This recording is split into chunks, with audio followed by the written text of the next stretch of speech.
Well, good morning, everyone. At the time of this recording, it is September the 23rd, Saturday morning.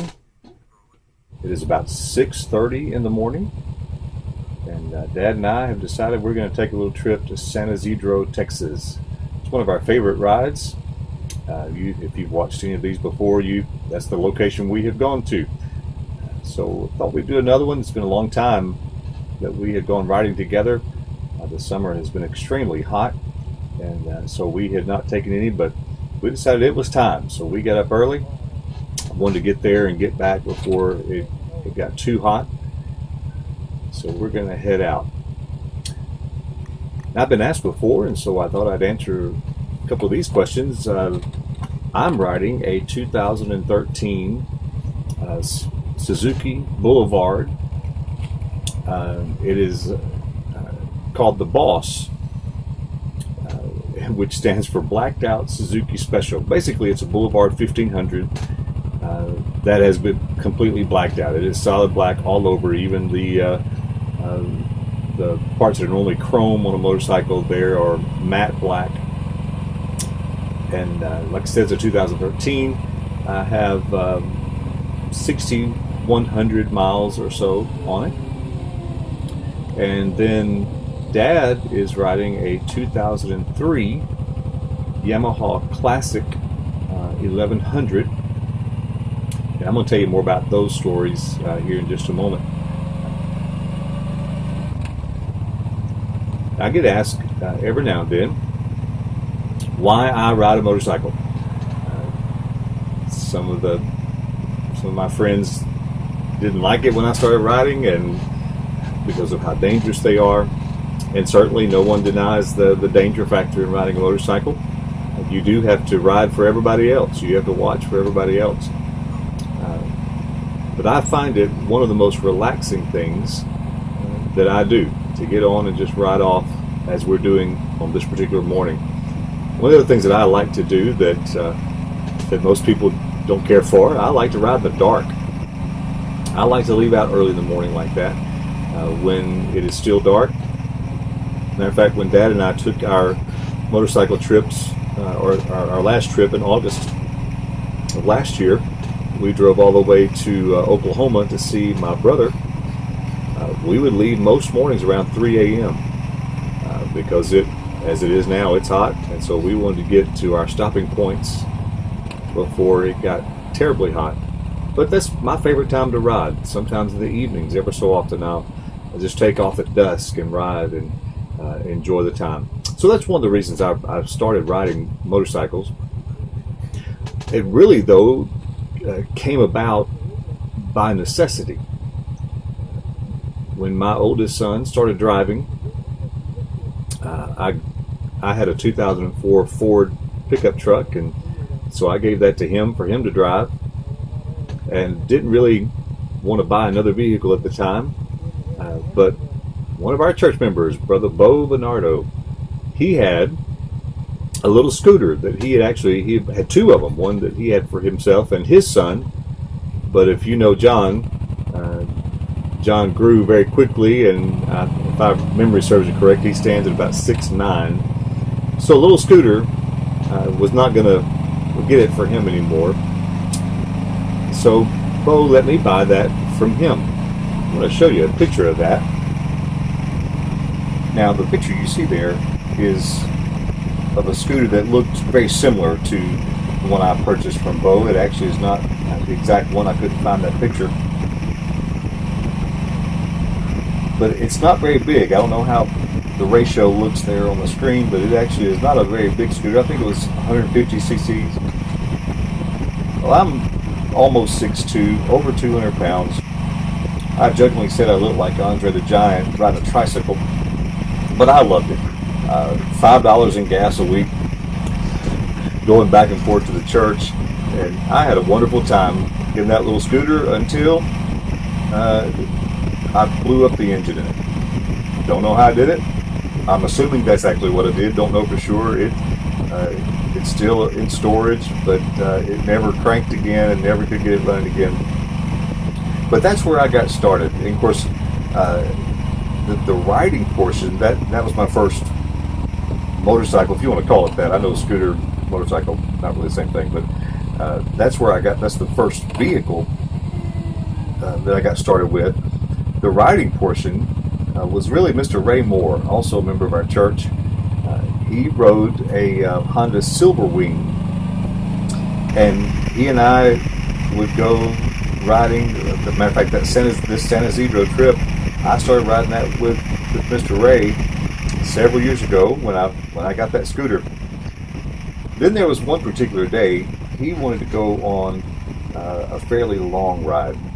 So we not only went to San Isidro, we made a big circle. We went from San Isidro to Rio Grande City, and from Rio Grande City then back into McAllen, which part of that was on 83, US 83, which actually is Interstate 2 in portions. And that scooter was never meant to be on that kind of highway. As a matter of fact, the speed, it topped out at 50 miles an hour. And that was somewhere around 8,000 RPMs. So bless its heart, it was screaming with somebody like me on it. And then it was wide open. I mean, I had the throttle wide open, always. It was always wide open, and really never more than 50. Well, there are some small little, I can't even really call them hills. We don't really have hills in the valley. But there were some small hills, I guess you could say. The up and down motion wound that little scooter out. It hit almost 60 miles an hour, over 9,000 RPM. And by the time I got back home, that scooter had an oil leak. And I think that was the beginning of its heart trouble, and eventually I think it had a heart attack. It just couldn't take any more of those kinds of rides. But I loved that little thing. Everybody laughed at me because I'm sure I've got one picture. I couldn't find it. I was looking for it that I could show in this video, but I couldn't find this. I had one picture of me on it, and it is funny looking. I don't blame people laughing at me. It was funny, but I loved it. Had a great time. So once it died, Bo at that time, he gave me the other scooter to ride. And I just don't know what it is with me and scooters, but that one burned up too. And so I went through two scooters, and I didn't ride much after that, I guess for about a year. I rode off and on. Lance Fye, who was our worship leader at the time, he had purchased a motorcycle, and so every now and then he let me ride his, and I was learning. That was really kind of the first experience with an actual motorcycle, not a scooter. And I would ride that and loved it, and really got to wanting one. So I guess it was 2012. I purchased a 2012. It was used, but it was still brand. It had very few miles. It was less than 1,000 miles on it, and even came with the original warranty as well as an extended warranty that the previous owner had purchased with it.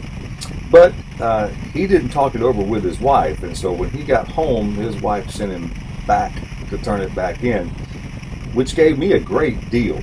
So I bought a 2012, the first motorcycle. It's a 2012 Yamaha V-Star 950 Tourer. So I'm going to show you a picture, again, not of the original one because I could not find that picture, but here's what similarity, what mine looked like.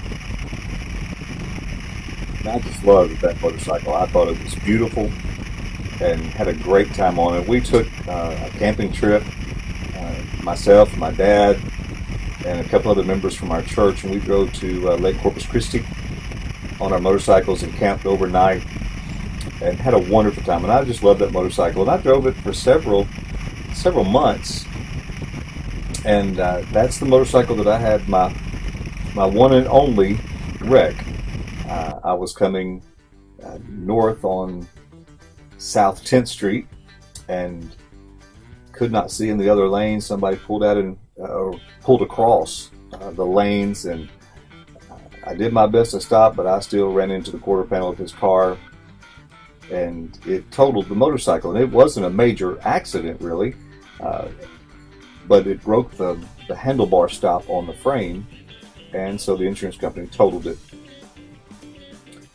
And then I After that, I purchased a Triumph, a 2013 Triumph, but I made a mistake, I think, with that motorcycle. It was just too small, and as tall as I am, it was just uncomfortable to ride, and I kept it for, I guess, almost a year, and then I had the opportunity to buy the one that I'm riding now, and it's, again, a 2013 Suzuki Boulevard, and the 1500, which is plenty of power.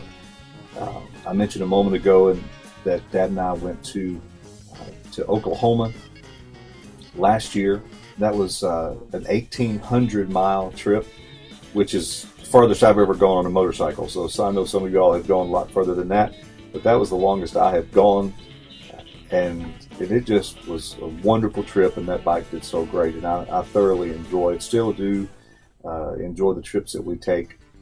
And so there's kind of my history. Now, about the same time I bought the Triumph in 2013, Dad bought a 2007 Honda Shadow, and he had been riding it for a while, and then he had an opportunity to buy the 1100 that he's driving now, which he has bought from Bo Bernardo. So Bo's kind of our dealer here in the church, the motorcycle dealer, at least for Dad and myself. That we got our start from him in that sense, and that's really comfortable for Dad, being a little more powerful than the Shadow. I think the Shadow was a 750, and so it's a little more comfortable. It's bigger, and actually it's a lot more comfortable. One of the unique things that happened last year, and as a matter of fact, if you want to go to my YouTube page where this video is posted, you'll see all the other videos from that trip, and we also met up with Josh, who bought Dad's previous motorcycle, the 2007 Honda Shadow, and we had a chance to ride together, and so a lot of fun. And so that's the history of motorcycles for me, and that's why I ride them. I know for this particular morning, it had, like I said earlier, it had been a while since we had a chance to ride, and it was just a wonderful time. Now you saw, I love videoing these. I've just recently been, the last year or so, videoing these, and it's happened twice now. You see the bugs on the screen. I got those off going home, but they don't help this particular video. But these trips are just a lot of fun, and also Dad and I, while we're riding, we have an intercom system in our helmet. For that trip last year, I bought the Senna 20S, the intercom system, and it's a fabulous system. I highly recommend that intercom system. Not only can you have the intercom between the two motorcycles, actually you can have an intercom with almost, up to 8 of the Sennas, and then you actually can, with other makers, you can connect that Senna to another maker's intercom system and talk. But it makes the trip so enjoyable because we can talk all the way, but it also connects to my cell phone if I need to answer the phone. Ironically, it is not me who talks on the phone most of the time on the motorcycle. It is Dad. He gets phone calls, and I have to admit, it's just a little funny. I've always been the technologically the techno wizard in our family, and yet it's Dad who's talking on the phone going down the road. But that makes it a very enjoyable trip. This is one of our favorite rides to make, because we come here to this restaurant, Lane's Restaurant in San Isidro. Very little traffic on the roads, especially once we get out of McAllen, and they have a great breakfast, and then we eat and turn around and go home. From the perspective of the camera right now, to the right, if you were to keep on going down that road, there is a ranch store that I love. I hadn't been there in a little while now, but it's just one of those stores that it's kind of like the old general stores. They have a little bit of everything. Unique place. So I highly recommend it, the trip to San Isidro. So if you ever get a chance to go and have breakfast, or they're open all day, I encourage you to go. Thanks for watching. Hope you've enjoyed the video.